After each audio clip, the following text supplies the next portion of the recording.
और भारत में हिंदुओं का ही जन्म दर घट रहा है। भारत की सीमा के ऊपर एक आतंकवाद के लिए बहुत बड़ा संकट खड़ा हो रहा है। भारत में हम यदि जन्म दर की आबादी देखेंगे तो मुसलमानों की जन्म दर यह ज़्यादा है और इसलिए भारत की सीमा के ऊपर एक आतंकवाद के लिए बहुत बड़ा संकट खड़ा हो रहा है और इसलिए इस तरह की बांग्लादेशी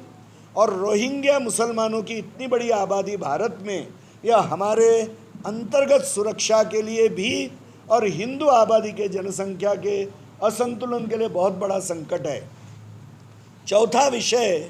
यानी हिंदुओं का घटता जन्म दर। अभी कल परसों ही एक रिपोर्ट यूनाइटेड नेशंस की प्रसिद्ध हुई है कि भारत में अभी जो आबादी है उसमें भारत का जन्म दर पहली बार यह रिप्लेसमेंट रेट से कम हो गया है, यानी 2.1 से कम हो गया है।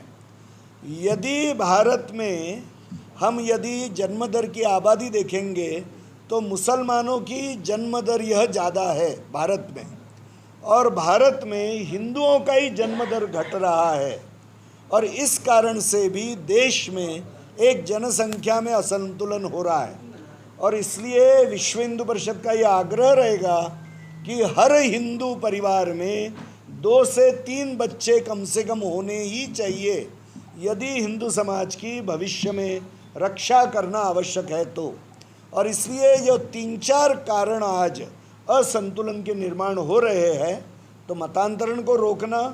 मतांतरण के विरुद्ध योग्य कानून लाना, लव जिहाद को रोकना, घुसपैठियों को ढूंढकर पुनः भारत के बाहर भेजना, उनकी सुविधाओं को बंद करना और हिंदू परिवारों में हिंदू जन्म दर बढ़ाने का जागरण करना, ये विषय लेकर भविष्य में विश्व हिंदू परिषद बहुत बड़ा प्रयास करेगी। आज